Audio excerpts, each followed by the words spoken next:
part two of refuting North Avenue's 13 reasons argument for rejecting the pre-tribulation rapture view. Now, before we continue, please like and share this video and subscribe to BP, the Bible Perspective. And as always, if you have a thought or comment, add it to the comment section below. All comments are welcome. We're going to continue examining the argument put out by North Avenue's church. 13 reasons why we should reject the pre-tribulation argument. Now, I hold to the pre-tribulation argument, and so I'm very interested in the argument that they're going to lay out. We're going to continue, pick up actually where we left off, and let me say this. I'll say this because I don't know how many parts I'm going to do on this, because I'm going to really thoroughly examine the scriptures and open the scriptures and scriptures that they don't use. But let me also say this, that this is a theological debate. That's all. I mean, or it's a theological. It's not have anything to do with North Avenue Church. So again, my we can say critique, refuting is strictly on the theological basis. And as I said, I think I discovered they are what's called a post-tribulation position. And as I said, I hold to a pre-tribulation position. So this argument centers around the Great Tribulation. So the debate is, when does the rapture of the church happen?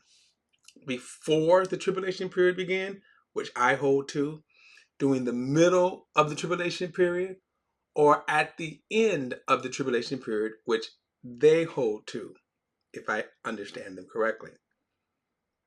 I also say this, that neither view, including my own, has a plainly stated verse as to when the rapture is going to happen. So I don't have a plainly stated verse that says the rapture will happen before the tribulation period.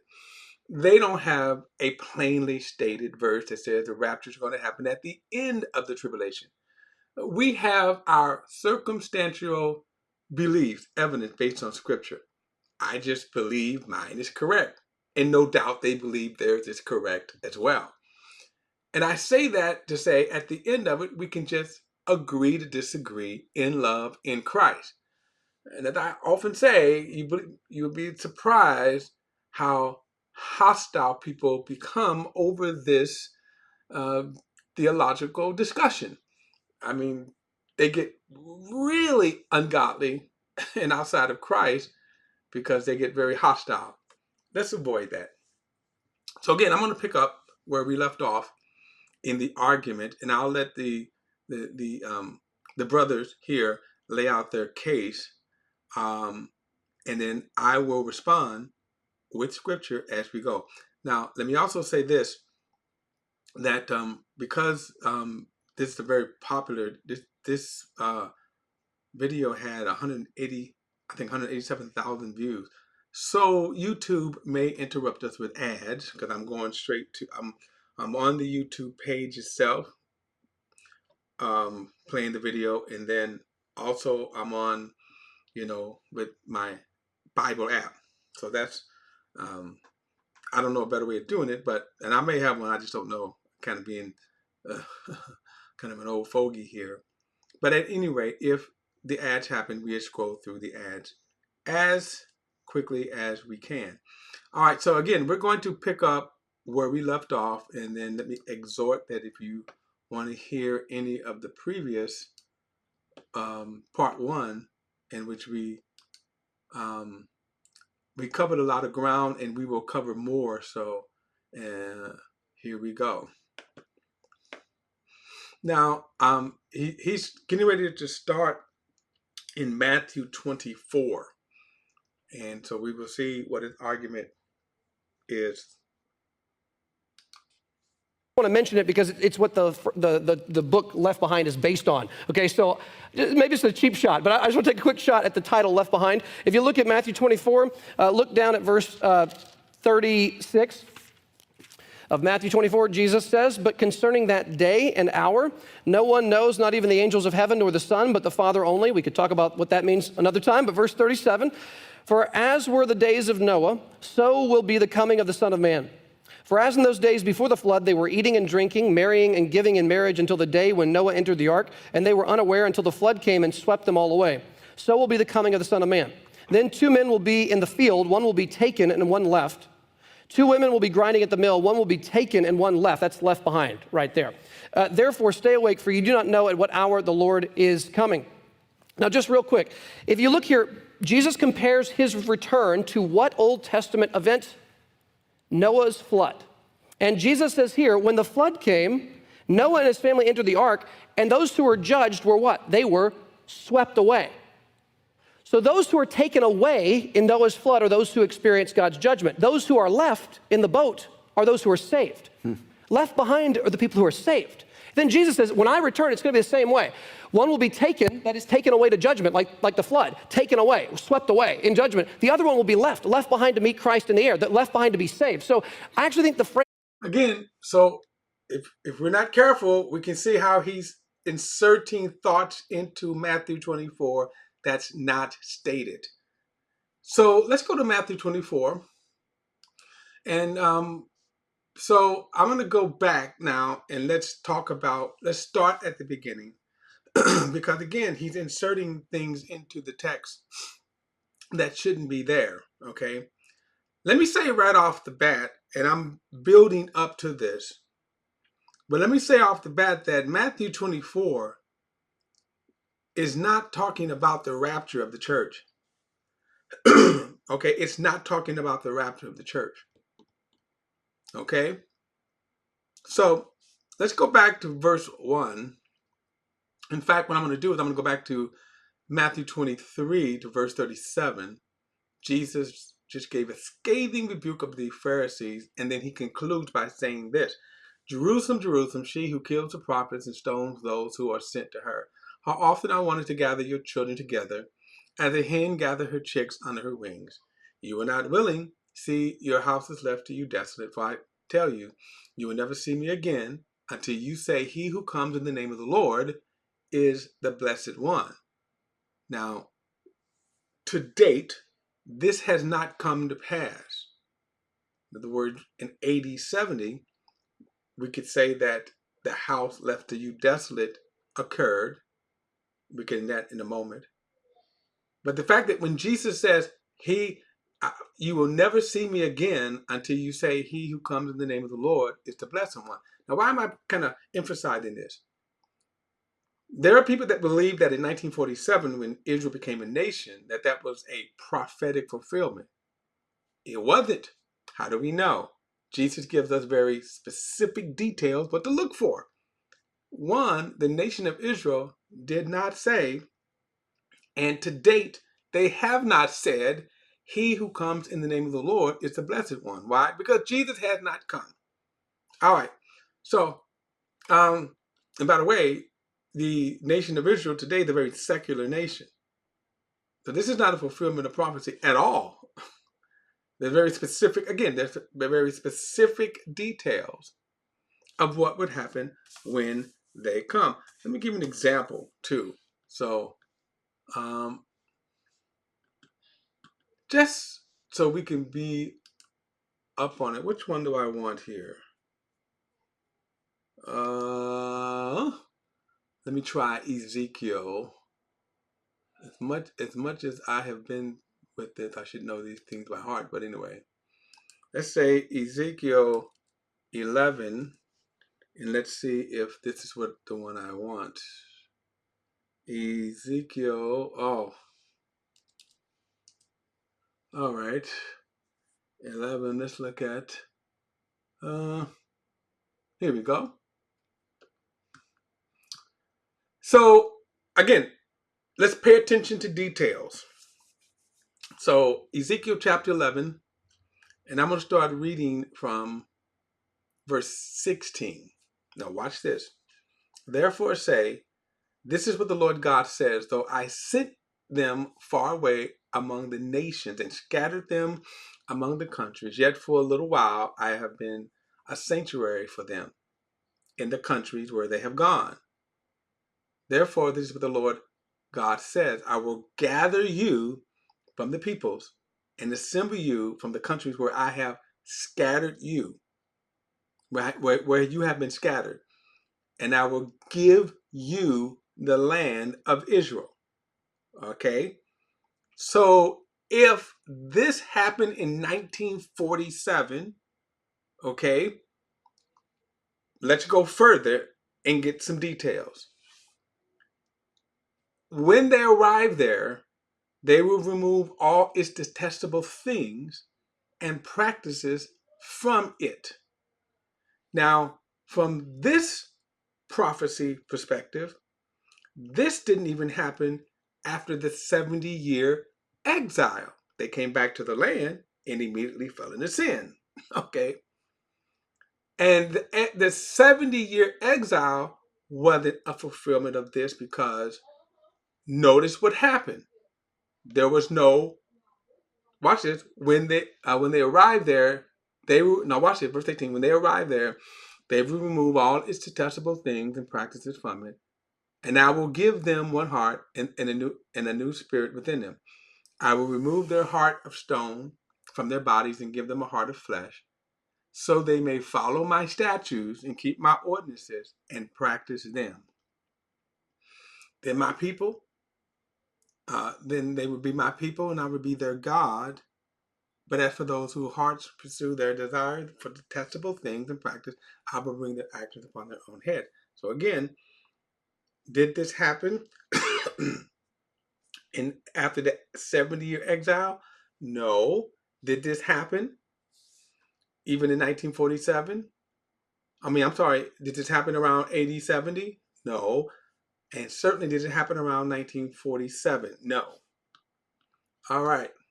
So, um, so Jesus said, you won't see me again until you say, he who comes in the name of the Lord is the blessed one. So this is talking about the second coming, by the way, of Jesus. So verse 24, verse 1 says, as Jesus left, he was going out of the temple complex. His disciples came up and called his attention to the temple buildings. Then he replied to them, don't you see all these things? I assure you, not one stone will be left here upon another that will not be thrown down. Now you should also note that at the time Jesus is speaking this, when Israel was gathered in the land, they were not a nation. They were under the rule of Rome. They were they were conquered by Rome, and they were under the foot of Rome. They had to obey Rome's law, even though Rome was very liberal and allowing them to retain certain cultures, religious practice. They still had to answer to Rome. All right, so this prophecy did come to pass in AD 70.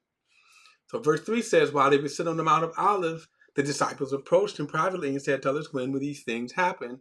And what is the sign of your coming and of the end of the age? So these are the three questions that he's asked. Then Jesus replied to them, watch out that no one deceive you, for many will come in my name saying, I'm the Messiah, and they will deceive many. You're going to hear of wars in rumors of war. See that you are not alone, because these things must take place, but the end is not yet. Now he did cover this. I think his brother Mark did cover this. He mentioned this. So for nation will rise against nation, kingdom against kingdom. There will be famines, earthquakes in various places. All these events are the beginning of birth pains. Now also, let's keep in mind what is going on here, that Jesus is speaking to his disciples. They asked a question. He's now answering the disciples' questions. So now he's talking like, hey, watch this. Watch out that no one deceives you, disciple, who he's talking to. So in a sense, you can say this is the church age, but not all the details of the church age is going to be given. However, what they need to know, now watch this. So he says, for many will come in my name, all right, and deceive you, right? You will hear of wars, right? All right. So then, verse 9, Then they will hand you over for persecution, and they will kill you, and you will be hated by all nations because of my name. So it's kind of two groups that he's speaking to here. One, the disciples, and I'm going to say this, the Jewish disciples. But watch this. Then many will take offense, betray one another, hate one another. Many false prophets will rise and deceive many. Because lawlessness will multiply, the love of many will grow cold, but the one who endures to the end will be delivered. And this good news of the kingdom will be proclaimed in all the world as the testimony to all nations, and then the end will come. Now, let's stop and interject something else right here. So watch this. The good news of the kingdom will be proclaimed in all the nations. Now, here's the difference that I think we need to make right here. There is the church age, and then there is, you can say, the prelude to the messianic age, and what happens at the end of the age, right? So verse 14, this good news of the kingdom will be proclaimed in all the world, the good news. Well, what good news he's talking about? The gospel. Now watch this. This is important because there's some details here. This good news of the kingdom will be proclaimed in all of the world as the testimony to who? All nations, and then the end will come. So then the end will come after what? The good news is preached. Okay. Now let's look at a couple of verses here. Let's go to, now remember this verse here in verse 17, when he says, I will gather you from the peoples and assemble you from the countries where you've been scattered. So now let's ask the question, when is this going to happen? I will gather you from the peoples and assemble you from the countries where you've been scattered, and I will give you the land of Israel. Now, this is very important right here. The prophetic promises concerning the nation of Israel is extremely important. He promised the land. Okay, so keep this in mind. Now, let's go to, where do I want to go first? I'll tell you what, I will go to Acts. Acts chapter 1, and let's pick it up with verse 6. Now, this is, you could say, moments before Jesus ascends to heaven. So these are the kind of the last words that Jesus is saying. But watch what happens. Verse 6 says, so when they came together, meaning the apostles, the disciples, when they came together, they asked him, Lord, are you restoring the kingdom to Israel at this time? Are you restoring the kingdom at this time, to Israel at this time? Now, kind of a funny question, right? Why are they asking this question? And think about it, it's the disciples who are asking this question. Are you restoring the kingdom to Israel? Now, we just read the prophecy. You could say the prophetic promise. I'm going to give you the land. I'm going to restore you to the land. I'm going to fish for you from the nations where you've been scattered. Now, who's been scattered? The Jewish people. And I'm going to bring you back to the land. So that's a promise. By the way, there are tons of promises in the Old Testament, okay? Tons, right? So then he says, they ask, are you restoring the kingdom to Israel at this time? At this time. At this time. Right now, are you restoring the kingdom? Verse 7, he said to them, meaning Jesus, it is not for you to know the times or periods that the Father has set by his own authority. Right? So there are times. There are periods. Well, we know that we saw the prophetic pictures. There's going to be a time when he is going to what? Gather Israel from the nations they've been scattered. So there are times. This is going to happen. But watch what he says to them. It is not for you to know the periods of time the Father set by his own authority, but you will receive power when the Holy Spirit has come on you, and you will be my witnesses in Jerusalem, in all Judea and Samaria, and to the ends of the earth. You will do that. Now, don't worry about the kingdom of Israel being restored. Don't you worry about that. You go out and do what? Be my witness. You go out. So this is, watch this. Remember, we just read this over here in verse 14. The good news of the kingdom will be proclaimed in all the world as the testimony to all nations, and then the end will come. So remember, he is saying this about 7 days before he died, and now he is saying this some 40 days after he's been raised from the dead. Now, he says, you are to be witnesses. That's what you have to worry about. Don't worry about Israel. It's going to happen, but don't you worry about that. Your time right now is to be a witness. So let's ask the question, what is God doing in this harvest, in this labor, when his witnesses go out into all the earth and do what? Bring the good news to every nation, right? To every nation. So what is going on here? Matthew 28 pretty much says the same thing. All power is given unto me in heaven and earth. Go and make disciples of all nations, teaching them, right? Whatever I've commanded you, and lo, I'm with you always to the end of the world. So, right here, watch this. What is going on? What is the instruction? Here's Jesus' last instruction. This hasn't changed yet, right? How do we know? Because he said the gospel has to be preached in all the world, right?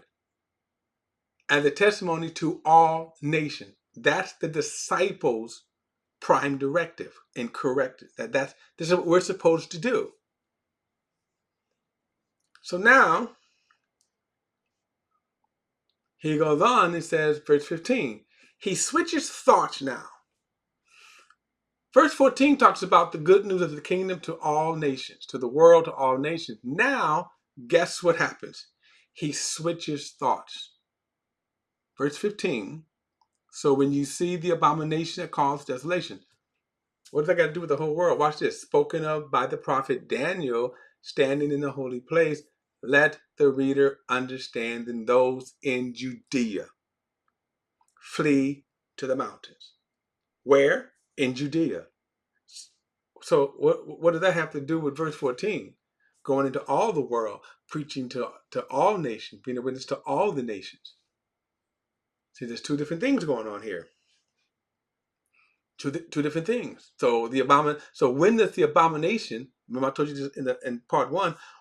What is this abomination that caused desolation, spoken by the prophet Daniel? All right, let me quickly. I'm going to go to Daniel chapter 9, because notice he said, well, let the reader understand, right? Let the reader understand because Jesus just cited Daniel.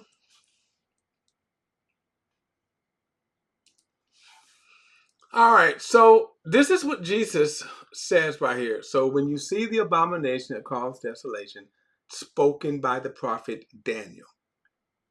Okay, now in part one, he said that, remember, prophecy is hard to understand, hard to interpret. And I said, no, it is not.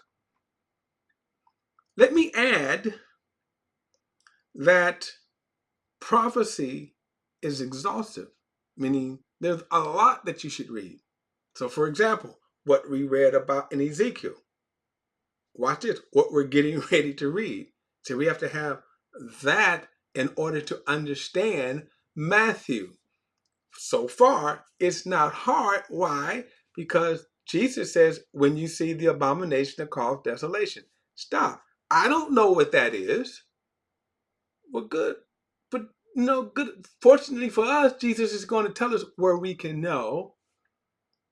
And he says, let the reader understand, right? I'm sorry, go back. He says, so when you see the abomination that called this desolation, spoken of by the Daniel the prophet. So at this point, pause. Now to understand this, Jesus points us to Daniel. So we shouldn't just skip over it. He points to Daniel. So let's just do that. Daniel. And I'm going to say too, just, we're skimming through. So to me, we're not doing its full justice. We're skimming through. But however, we're going to get enough information. And when we talk about this abomination that makes desolation, it is spoken of in chapters 7 and 8. But look at verse 24. He says, 70 weeks are decreed about your people, your holy city, to bring the rebellion to an end, to put a stop to sin, to wipe away iniquity, to bring in everlasting righteousness, to fill up the vision and prophecy, and to anoint the most holy place. Stop. Who is he talking about? What is this 70 weeks that he is saying is talking about? Well, first, before we define what the 70 weeks are, look at this. He says they are decreed, right? And then he says about your people, the Jewish people, your holy city, Jerusalem, and then the most holy place, the temple. So when Jesus says that Daniel talked about this, we're going to get to it in a moment, the 70 weeks, this decree is talking about Jerusalem, the temple, and the Jewish people. That's what this 70 weeks is talking about. So now let's look at the details of the 70 weeks. He says, no one understand this, that from the issuing of the decree to restore and rebuild Jerusalem until the Messiah. Wait a minute, the Messiah, the Prince. So stop. Jesus is right now who referenced this. So right here, he's talking about with Jesus, right? So he says 70 weeks, right? The 70 weeks. So watch this. Know and understand from the issuing of the decree to restore and rebuild Jerusalem until the Messiah, the Prince, will be 7 weeks and 62 weeks. It will be rebuilt in the plow and the moat, but in difficult time. After those 62 weeks, the Messiah will be cut off and have nothing. Let's stop for a moment. So now let's talk about what is the 6 weeks. 69 of the weeks brings us to Jesus, the Messiah. And not only that, the Messiah being cut off. 69 weeks. So as we're reading, as the disciples are listening to Jesus, they could go, wait a minute, because Jesus points to the abomination that caused desolation. We haven't got to it yet, but in a moment. But understand that the 70 weeks, 69 of those weeks places us right here at this moment. So at this point, the disciples can say, oh, snap, 69 weeks. This is where we are prophetically. We're not at the abomination that caused desolation, but we're at where the Messiah is 69 weeks. We're at the Messiah being cut off in just a week. Jesus has been telling them, by the way, I'm getting ready to be handed over to the Gentiles, and they're going to, crucify me, and the third day I'll raise. 69 weeks. Now, the 69 weeks, he says, started when the decree was issued. The decree was issued to restore and rebuild Jerusalem. So what does he mean by that? 69 weeks. When was this decree issued? Now, from Daniel's perspective, we're talking about just a few years into the future, just a few short years, maybe 5 or something like that, right? And the reason why we know that is because this decree was issued, and you can read this in Ezra chapter 1. Okay, Ezra chapter 1. So I'm going to read it. I'm not going to turn there. I'm going to read it. Ezra chapter 1. Where you at, Ezra? Ezra chapter 1. Let me just read this. So, timeline, Daniel, excuse me. And the reason why this decree, he's getting the information on this decree, is that he has been in captivity for nearly 70 years. He's reading Jeremiah's prophecies that the exile, which started under Nebuchadnezzar, okay, it's worth a read. But anyway, would be the exile. God said, I'm going to bring Nebuchadnezzar and they're going to wipe off the land, wipe it out. And then you're going to be deported. You're going in the land, Jerusalem, right? Judea is going to lay waste for 70 years. And then I'll bring you back. So the exile was supposed to last 70 years. Daniel is reading this and going, oh, wait a minute now, 70 years is almost up. Okay? So when he says, know and understand this, from the issuing of the decree to restore and build Jerusalem. So I'm reading this from Ezra chapter 1. In the first year of Cyrus, king of Persia, the word of the Lord spoken through Jeremiah was fulfilled. The Lord put it into the mind of King Cyrus to issue a proclamation throughout his entire kingdom and to put it in writing. This is what the king of Cyrus, this is what King Cyrus of Persia says. The Lord God of heaven has given me all the kingdoms of the earth and has appointed me to build him a house in Jerusalem and Judah. Whoever is among the people, may his God be with him, and may he go to Jerusalem in Judah and build the house of the Lord. And that's the issue right here. So from this perspective, just a few short years, this happened a few short years. And notice here, so from the issuing of the decree to restore and rebuild Jerusalem, 69 weeks will bring us to the Messiah. The Messiah and being cut off. 70 weeks are decreed, and then 69 of those weeks will bring us to the Messiah. Okay? So then he says, and then after those 62 weeks, Messiah will be cut off and we'll have nothing. Now stop.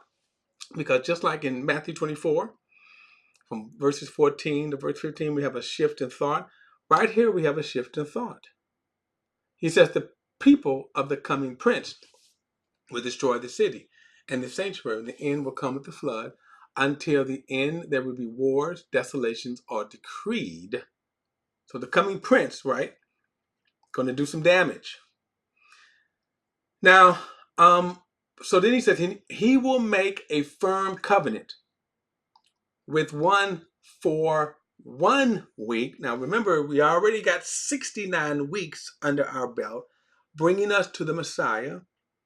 And then he says he will make a firm covenant with one, or for many, for 1 week. But in the middle of the week, he will put a stop to the sacrifice and offering. And look what he says. And the abomination of desolation will be on the wing of the temple until the decree destruction is poured out on the desolator. Now, a week is a 7-year period, and then the 70 weeks are 70 sets of 7-year period, totaling 490 years. However, I'll get to this later, but are they consecutive? And I'll get to this in a moment later. Okay, I'll get to this later because there's some things I want to come back and explain. But notice here what he's saying. What Jesus said right here, he just described. He said, now, understand. So we just read that 70 sets of 7-year period of time are decreed. Now, we also know that the abomination happened with the last week.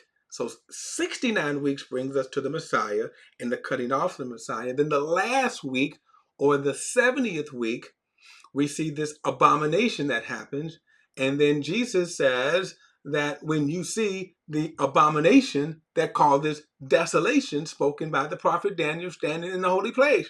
Let the reader understand. So now we understand. We just read it. Then those in Judea. So now we're talking about what? The prophecies concerning Israel. God said, I'm going to bring you back into the land. Now, there's some things that's going to happen first, but I'm going to bring you back in the land. That's who now Jesus is talking about. Verses 14, he goes from the good news of the kingdom being proclaimed in all the world as the testimony to all nations, and then he says, then the end will come, right? Then he switches to, so when you see the abomination, I call this desolation. So the disciples asked Jesus, are you restoring the kingdom of Israel right now? He said, don't worry about that. You go be a witness.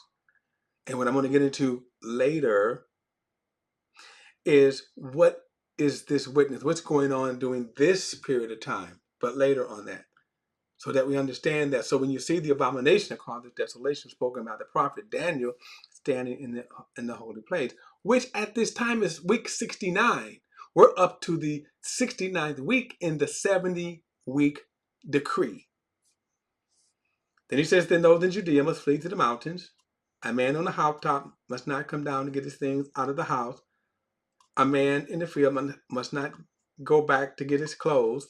Woe to the pregnant women and nursing mothers in those days. Pray that your escape may not be in the winter or on the Sabbath. Now, why do we as Christians need to understand the Sabbath? Why is this important to us? And by the way, if he's talking about Christians, does that mean that Christians in America or Christians in Australia have to get, we're going to be in Jerusalem or something like that? No, understand what's going on. Who is he talking about? Prophecies concerning Israel, judgment, and then restoration. Verse 21, for at that time there would be great tribulation. The kind that hasn't taken place from the beginning of the world until now and never will again. So what is he describing about this tribulation? Now remember in chapter 1, our brother says that we are in tribulation. We've been in tribulation since the time Jesus left. Right? We've been in tribulation since he left. No, Jesus said this tribulation, period, here, this tribulation is like no other tribulation that has taken place. Yes, there's been other tribulation. Yes, there's been other hard times, but this tribulation, we've never seen anything like this tribulation. Okay? Now, let me show one more verse. I know I'm long on this. But see, remember what I said, part of the problem is skimming through without and not having all of the verses, not having all of the scriptures. See, again, if you're going to use Matthew 24, how are you going to use Matthew 24 without understanding Daniel's 70 weeks? Here's another one. Now watch this. This is Zechariah chapter 14. A day of the Lord is coming when your plunder will be divided in your presence, and I will gather all nations against Jerusalem for battle. Now stop, because some people will say this is AD 70 when the Roman General Titus came in and leveled Israel. Remember Jesus said there's not going to be one stone left. Some people will say this is that time, AD 70. Well, let's pay attention to the details. So a day is coming when your plunder will be divided in your presence. I will gather all nations against Jerusalem for battle. Now, so watch what happens. So the Roman Empire came against Jerusalem, not all nations. Although, yeah, you might be able to make the argument that Rome considered themselves as ruling the world. But there were certain nations that they did not conquer. Notice, all nations. He's going to gather all nations against Jerusalem from battle. The city will be captured, houses looted, and the women raped. But watch this. Half of the city will go into exile. Stop. Half the city will go into exile. Titus leveled all of the city. See, again, the detail is important. Half the city will go into exile, and the rest of the people will not be removed from the city. Then the Lord will go out and fight against those nations that he fight against the day of battle. And on that day, his feet will stand on the Mount of Olives, which faces Jerusalem to the east, and the Mount Olives will be split in half from east to west, forming a huge valley. Did this happen in AD 70, by the way? So that half the mountain will be moved to the north and half to the south, and you will flee by my mountain valley. For the valley of the mountains will extend to Azal, and you will flee as you fled from the earthquake in the days of Uzziah the king. Then the Lord my God will come, and all the holy ones with him. All right. So now, okay, we get it again. We get a picture of what's going on prophetically. This great tribulation. What's going on? God has gathered all the nations to battle against Jerusalem. Again, other verses. I'm going to get back to the video because a couple of things I want to finish. I'm going to get back to the video, and obviously I'm going to pick it up in part 3. But again, so what is going on here? All right, but let's get back because I did go a little long, but let's take a look. Left behind is exactly backwards. We should be left behind. You don't want to be swept away with the flood of Noah. You don't want to be swept away when Jesus returns. You want to be left behind. You don't want to be swept in. So just a little tiny, that's probably the least important point so I could even make here. But I do think left behind is what you want to be, not what you don't want to be. No, you got it. Okay, point number 2. This Olivet Discourse in Matthew 24, Mark 13, Luke 21, it never mentions in any of them that Christians will be taken away before the tribulation. This is actually a hard thing to make sense out of if you take the other view. It never once says that. Everything in these texts is always about preparing us to make it through the Great Tribulation that then leads to the return of Christ. Why? Just to give you an example of what I mean there, look at verse 21. And I do think this is still Matthew 24. This is probably certainly in some way referring to 70 AD with the fall of Jerusalem, but I think it also applies to the tribulation in general. I think that was one part of the tribulation. Verse 21, for then there will be great tribulation, such as has not been since the beginning of the world until now, no and never will be. And in those days, had they not been cut short, no human being would be saved. But for the sake of the elect, those days will be cut short. Then if anyone says to you, look, here is the Christ, or there he is, do not believe it. For false Christs and false prophets will arise and perform great signs and wonders, so as to lead astray, if possible, even the elect. See, I have told you beforehand. So that they say to you, look, he is in the wilderness, do not go out. If they say, look, he's in inner rooms, do not believe it. For as the lightning comes from the east and shines as far as the west, so will be the coming of the Son of Man. Wherever the corpse is, there the vultures gather, immediately after the tribulation of those days. So now we are post-tribulational. The sun will be darkened, and the moon will not give its light, and the stars will fall from heaven, and the powers of the heavens will be shaken. Then will appear in heaven the sign of the Son of Man. Then all the tribes of the earth will mourn, and they will see the Son of Man coming on the clouds of heaven with power and great glory. And he will send out his angels with a loud trumpet call, and they will gather his elect from the four winds, from one end of heaven to the other. And then he goes on to say, we don't know the day or the hour. There's no indication here that the church is gone. Every indication is you guys get ready because this is what's coming. False Christs are coming. False messiahs are coming. Earthquakes, famines, all these things. Be prepared not to be led astray during these times. And after the tribulation of those days, I'm going to come back and get my elect. I'm going to come back and rescue my people. I'm going to come back and call you.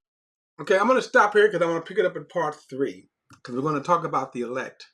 I did already show you, but I'm going to, in context here, I'm going to come back and pick this up because now we have to talk about the rapture. Now, again, so keep in mind everything that we kind of went through. I'm going to come back and pick this up in part 3. And I'm going to break down, here's my point, what he's not saying. Okay? So here's the problem of what he's not saying. So let me tell you this again, that the rapture of the church is not talked about at all in Matthew 24. So remember what's talked about in Matthew 24, especially past verse 15, you get into the tribulation period. You get into a combination of things so that when Jesus comes, as he mentioned, remember, Zechariah says he gathers all nations for battle. During this time, there's a Holocaust against Israel. that God comes and rescues them. And I'll get more on that later. But for extra credit, read Revelations chapter 19 when you have the actual picture of the return of Jesus. And then look at what's going on when he comes. We'll get into it. So don't forget to like and share this video and subscribe to BP the Bible Perspective. And as always, if you have a thought or comment, add it to the comment section below. All comments are welcome. And I do mean that all comments are welcome. And I'll see you in part 3.